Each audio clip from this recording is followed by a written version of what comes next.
CM Siddaramaiah ವಿರುದ್ಧದ ಮೂಡಾ ಹಗರಣಕ್ಕೆ ಸಂಬಂಧಪಟ್ಟಂತೆ ಬಿ ರಿಪೋರ್ಟ್ ಅನ್ನು ಪ್ರಶ್ನಿಸಿ ಸಲ್ಲಿಸಿದಂತಹ ಅರ್ಜಿಯನ್ನ ವಿಚಾರಣೆಯನ್ನ ಮಾಡಲಾಗಿದೆ. ಇಡಿ ಪರ ವಕೀಲರು ಗೈರಾದ ಹಿನ್ನೆಲೆಯಲ್ಲಿ ವಿಚಾರಣೆಯನ್ನ ಮುಂದೂಡಿಕೆ ಮಾಡಲಾಗಿದೆ.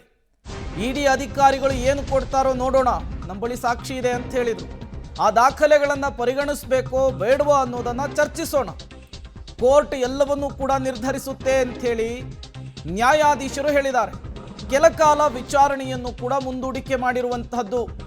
ಸಿಎಂ ಸಿದ್ದರಾಮಯ್ಯನವರ ವಿರುದ್ಧ ಮೂಡಾ ಹಗರಣ, ಅದಕ್ಕೆ ಸಂಬಂಧಪಟ್ಟಂತೆ ಮೈಸೂರು ಲೋಕಾಯುಕ್ತ ಪೊಲೀಸರು ಇನ್ವೆಸ್ಟಿಗೇಷನ್ ನಡೆಸಿ ಬಿ ರಿಪೋರ್ಟ್ ಅನ್ನು ಸಲ್ಲಿಸಿದ್ರು. ಅದನ್ನು ಪ್ರಶ್ನಿಸಿ ಇಡಿ ಈಗ ಮನವಿಯನ್ನು ಮಾಡಿಕೊಂಡಿತ್ತು. ಮತ್ತಷ್ಟು ಡೀಟೇಲ್ಸ್ ಅನ್ನು ಕೊಡ್ತಾರೆ ಮುರಳಿ, ದೂರವಾಣಿ ಸಂಪರ್ಕದಲ್ಲಿ ಜಾಯಿನ್ ಆಗಿದ್ದಾರೆ. ಮುರಳಿ, ಏನಾಯ್ತು ಮೂಡಾ ಹಗರಣದ ವಿಚಾರಕ್ಕೆ ಸಂಬಂಧಪಟ್ಟಂತೆ ಇವತ್ತು ಕೋರ್ಟ್ನ ಕಲಾಪದಲ್ಲಿ ಅಂತ? ಪ್ರಮುಖವಾಗಿ ಇವತ್ತು ಬಿ ರಿಪೋರ್ಟ್ ನ ಪ್ರಶ್ನೆ ಮಾಡಿ ಇಡಿ ತಕರಾರು ಅರ್ಜಿಯನ್ನು ಸಲ್ಲಿಕೆ ಮಾಡಿತ್ತು. ಸಲ್ಲಿಕೆಯನ್ನು ಮಾಡಿದಂತ ಸಂದರ್ಭದಲ್ಲಿ ಇಡಿ ಪರ ವಕೀಲರು ಇವತ್ತು ವಿಚಾರಣೆಗೆ ಗೈರಾಗಿದ್ರು. ಆ ಹಿನ್ನೆಲೆಯಲ್ಲಿ 10 ನಿಮಿಷಗಳ ಕಾಲ ವಿಚಾರಣೆಯನ್ನು ಮುಂದೂಡಿಕೆ ಮಾಡಿದ್ರು. ಆ ಸಂದರ್ಭದಲ್ಲಿ ಲೋಕಾಯುಕ್ತ ಪರ SPP ವೆಂಕಟೇಶ್ ಅರ್ಬಾಟಿ ಅವರು ಒಂದು ಮನವಿಯನ್ನ ಮಾಡ್ಕೊಳ್ತಾರೆ.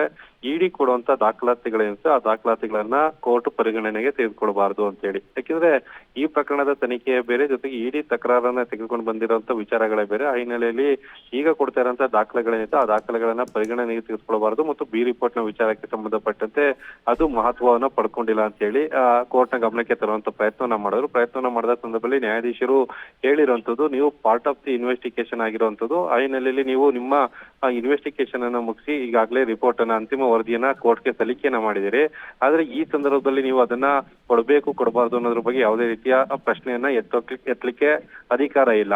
ಈಗ ದಾಖಲೆಗಳನ್ನ ಏನ್ ಕೊಡ್ತಾರೆ ಆ ದಾಖಲೆಗಳನ್ನ ಕೊಡ್ಲಿ, ಅದನ್ನ ಸ್ವೀಕಾರ ಮಾಡ್ತೀವಿ. ಅದನ್ನ ಪರಿಗಣನೆಗೆ ಮಾಡ್ಬೇಕಾ ಪರಿಗಣನೆ ಮಾಡಬಾರ್ದ ಅನ್ನೋದನ್ನ ನ್ಯಾಯಾಲಯ ತೀರ್ಮಾನ ಮಾಡುತ್ತೆ ಅಂತ ಹೇಳಿ ಈಗ ಸೂಚನೆಯನ್ನ ಕೊಟ್ಟಿದ್ದಾರೆ. ಬಹುತೇಕ ಇನ್ನೊಂದು 10-15 ನಿಮಿಷದೊಳಗೆ ಮತ್ತೆ ಅರ್ಜಿ ವಿಚಾರಣೆ ಪ್ರಾರಂಭ ಆಗುತ್ತದೆ. ಅರ್ಜಿ ವಿಚಾರಣೆ ಪ್ರಾರಂಭ ಆದ ಸಂದರ್ಭದಲ್ಲಿ ಇಡಿ ಯಾವ್ಯಾವ ದಾಖಲೆಗಳನ್ನ ಕೊಡುತ್ತೆ ಮತ್ತು ಅವರ ಆರ್ಗ್ಯುಮೆಂಟ್ ಏನಿರುತ್ತೆ ಅನ್ನೋದ್ರ ಬಗ್ಗೆ ಸಾಕಷ್ಟು ಕುತೂಹಲ ಮೂಡ್ತಾ ಇರೋಂಥದ್ದು. Prem. Okay, thank you Murali ತಮ್ಮೆಲ್ಲ ಮಾಹಿತಿಗಾಗಿ.